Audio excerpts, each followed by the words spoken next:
Alright, hello everyone. Welcome back to my MediEvil series. So we are going to be looking at the time device level now. And just like last episode, I lost the volume from recording. So I'm basically going to be recording myself watching this again.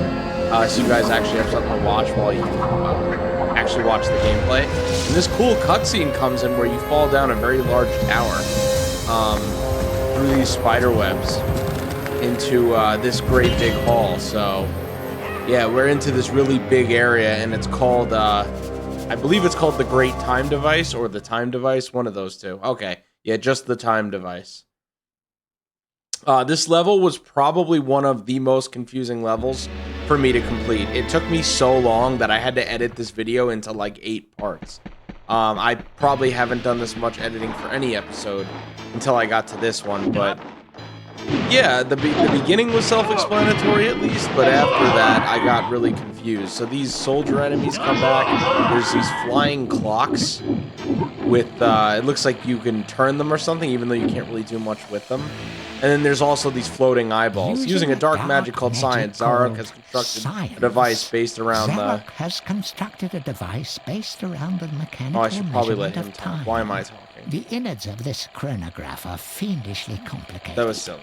Keep your eye on the flying timepieces and get ready to reset the hands of the master time clock. So yeah, we basically have to fight against Zarok before fighting him because he's creating this evil using science with time. So now this guy is not only, you know, bringing back the dead, but he's bending time. He seems pretty powerful. I like the story in this game. It's quite good. I do enjoy it. So there's these flying eyeballs that shoot laser beams at you. It's pretty sick. And then these clocks show up in front of the doors, and you have to match the time in the middle with the clocks to get to certain areas. So yeah, I sped up around here because I was doing nothing for such a long time, and I didn't want to be having you guys watching me sitting figuring everything out. But I do jump over here, and I do think I get one of the first runes that we need. I did lose a lot of health in this level, by the way, too. I almost forgot. I gotta see if I need to heal up. I think I went back and healed up, but I don't remember. Right now, my health is fine. I guess it's kind of like a spoiler, but this level's got some complicated platforming. It looks pretty simple, but the camera can make things always a little bit more difficult than you think. So I was able to open the gate there.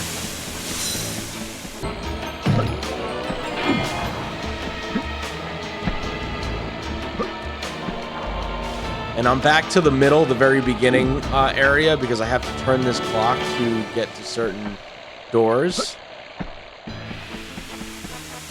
And yeah, once you put that stone in or whatever it's called, or the crest, I don't remember what they're called, but I'm able to actually access that area. I do think I went to the right first here. We'll see with the gameplay.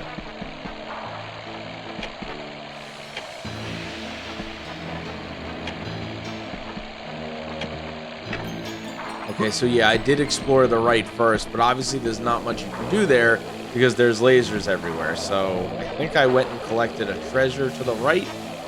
But yeah, I learned real quick that there's not much I can actually do in this section. So the butterfly doors are a bit weird here. Maybe there isn't treasure here. I thought there was. You can get stuck on them in this spot. I thought that was really strange.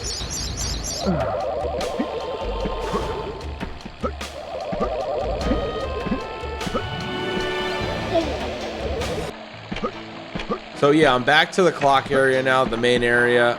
We're heading straight now.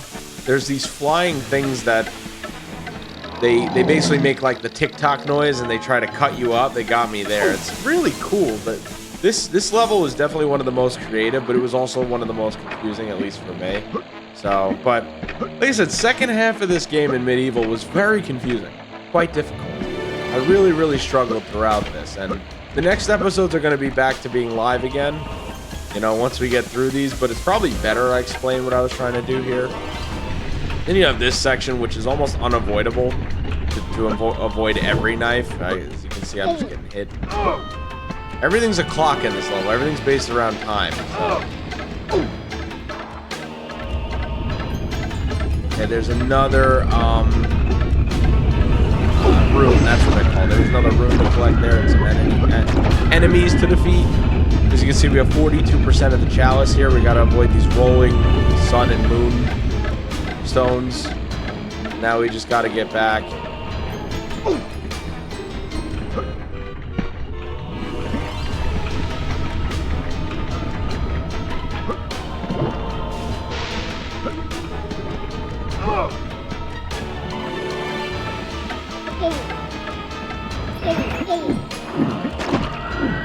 I just noticed this wall has like windows that look like they're from a ship. It's weird because we're not in that ship anymore. It does kind of look like that. We're gonna come up the stairs here. Now there's this laser puzzle here, and I was really confused by it. I do figure it out later, but I was pretty lost here, to be honest. What I did notice to the other side, though, is that I had to get that rune, so I had to try to figure out how to complete the puzzle. I think I eventually did get it. I originally thought that was how you did it, but it didn't work, so. As you can see, I'm kind of just messing around with it because I couldn't figure it out. I think I eventually do here. I can't remember. Like I said, this is kind of me just getting stuck.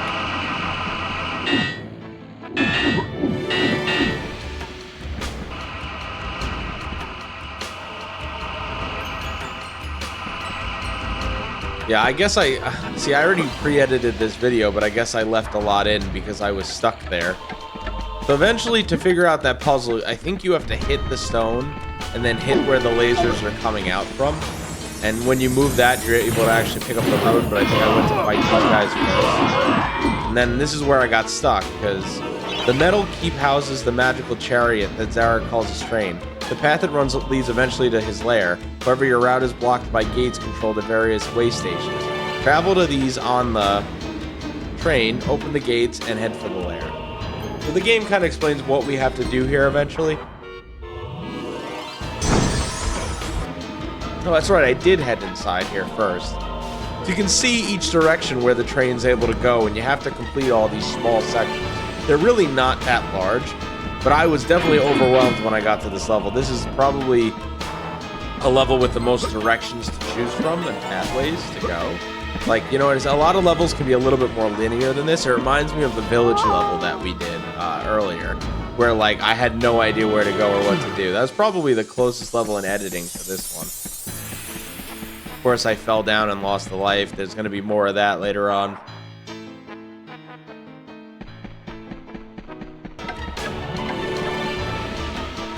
Head back up the tunnel here. So now I figured out how to do the laser puzzle. At least I think I did. So I hit this, I hit that. And it's funny because I didn't solve it to get the chalice, but I did solve it to stop the lasers from properly running.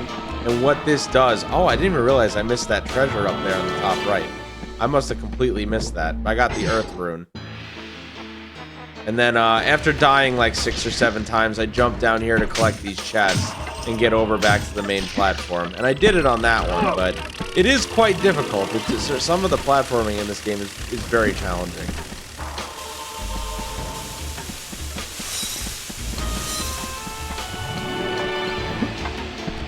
This level kind of reminds me of like a Glover level. I think it's just the time enemies. They look like something that would be in Glover. A bunch of them. At least the ones flying around. That's a game I eventually got to play on this channel. I love Glover. I don't think I've ever actually beaten Glover. I used to play it all the time as a kid, but I think I wouldn't get past like level 3. But I used to play the game for hours. I probably have over 100 hours of Glover. I would just redo the first 3 levels, delete the save file, and do it again. I think it's because the game gets a lot harder in those later stages. But it's funny because there's like a prehistoric level, and I don't ever remember doing it when I used to play. But yeah, so back to this. I healed up. Trying to think like what I had to do here. So I think I had to figure out what clock I needed to use here to turn this. Okay, yeah. So once I see that, yeah, I'm probably gonna fast forward, or no, never mind. Okay, I just go back and do it.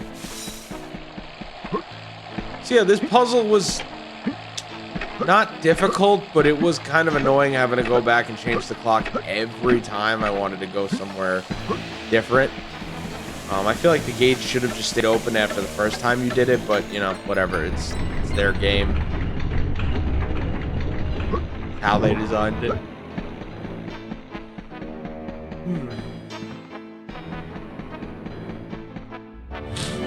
Yeah, I go down this first path to complete this puzzle, and then I realize I can't actually do anything here. And I think this is where I got stuck again, because I don't think I had anything else to use.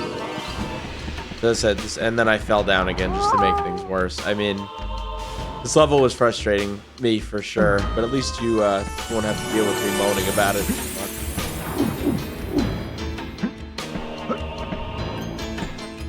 I am pretty tired right now, so I'm sorry if there's like a bit of yawning or anything, but not much I could do. I didn't sleep well, so.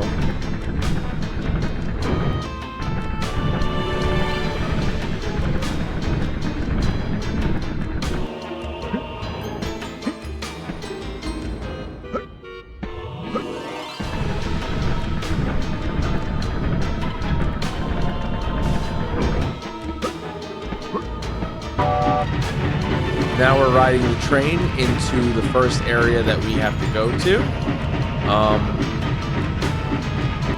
Yeah, I just didn't have much to say other than that. You just gotta defeat these enemies, collect some gold, and I think there's something to grab up top if I'm not mistaken.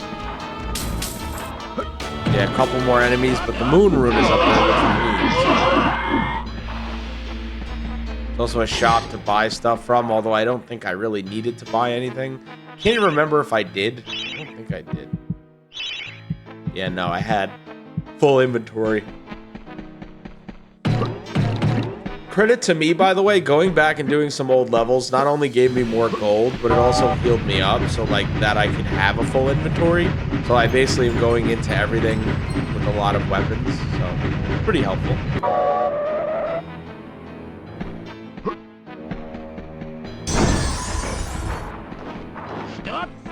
Yeah, there's more soldiers that randomly spawn in here. I thought it was weird. They spawn in the door spots between the cogs, but like they spawn basically on top of each other. I thought that was really funny. That was weird, but at least the game is basically giving me enough to finish the chalice. I only had to go to one more area to be able to finish it. So.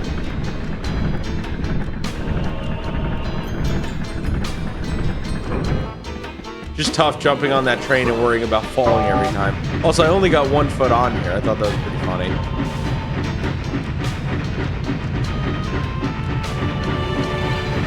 So as you can see as you're riding in here, I thought this was a really cool section of the game. You got the big torches and buildings in the back and smokestacks. And then you got all these soldiers on the sides as you're driving in on the train as you're coming in. I thought that was a really cool design choice.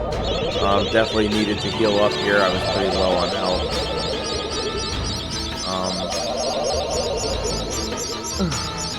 But yeah, we're coming towards the end of this episode. I just felt it was necessary to heal up, and then I also have to go collect the chalice. I know now I hit 100%.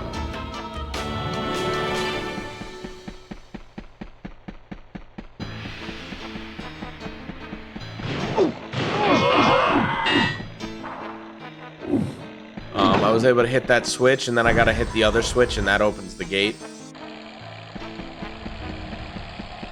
Really not much to say here, so like I said, I hope you guys have been enjoying the series. Unfortunately, oh yeah, it wouldn't be MediEvil if I didn't fall through something though, because of the camera. Beautiful stuff there. But I hope you guys have seriously been enjoying the series. I apologize that these last 2 episodes have not been live. Like I said, I lost the audio to it, unfortunately, because my mic wasn't recording. So I decided, hey, let's do an overview of what's going on instead, so you guys actually have something to watch while you're watching the gameplay. But no, I definitely have been enjoying this game, so.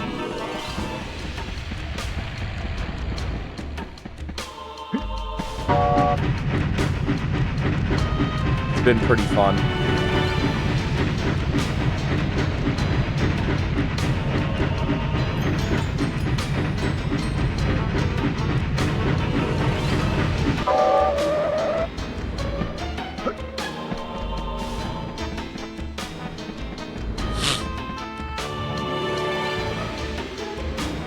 So I'm pretty sure now I'm heading back to go collect the chalice. It's really not that far, but like I said, it wouldn't be MediEvil if I didn't fall again. Pretty unfortunate. But, you know, I have a lot of health, and that's the good thing about nearly 100%ing this game. I think I'm going to be 100%ing it as far as I know. But yeah, that's one of the positives with it, because I have so many life bottles that it's harder to die at this point in the game, which is helpful because the levels, in my opinion, do get at least a little bit more challenging. The ghost ship one was a lot harder than it looked, I can say that. And this level has a lot of, like, open areas to fall through, so... I figured out I did not have the puzzle correct here. There we go. Now I got it correct. It destroys that large crystal and I can go collect the chalice. And I do think this might have been the last chalice in the game. I'm not sure, though. There might be one more and maybe I don't know about it, but we'll find out when I play those levels live. I haven't played them yet as of this recording, so I still got at least one more episode to go. But yeah, I really did enjoy this game. I thought it was quite fun and unique, and there's definitely some cool bosses, but I feel like I liked the first half of the game a lot more than the second half. I felt like it was going to be going a different direction, and instead I think they really leaned into the platforming, which I'm just not a fan of in this game. I don't think it's very good. But this train scene is really cool, and that ends the level, so that was the time machine. We're back to the Hall of Heroes, and, you know, I was proud to say I made it here because I was struggling mightily on that level. That level took me like 40 minutes to beat, even though it's only going to be 20 minutes for you guys. You prove us all wrong. And now we get congratulated. Maybe it is destined to be a hero. Maybe it can defeat Zarok. The people of Gallowmere may never know of your past mistakes, and you will indeed be remembered as the people's hero. Your time in exile is over. Welcome to your new home, Sir Daniel Fortesque. So basically, we just got told there that we now have been placed in the Hall of Heroes, and if you go to the right, you can see a statue of us, Daniel Fortesque. Pretty cool. I was pretty happy about that, but I know I had a chalice here, so I needed to collect my prize. So I obviously was heading straight over and just going around making sure I didn't miss anything, and then I realized right in the middle, that's our prize. Daniel, thank goodness you're still safe. I have a gift I can give to you, but sadly, I can't say how useful Sadly, I cannot say how useful you'll find it. And then it's just a bunch of life bottles. But I'm glad they took that. That helps get my health back up, so I couldn't be upset with that, obviously. But yeah, that's another episode down. Thank you guys so much for watching. I went back to the statue to take a look at it. Yeah, we're moving on towards the end of this game. Thanks for watching and supporting the channel and the series, and I'll see you guys for the next episode of MediEvil.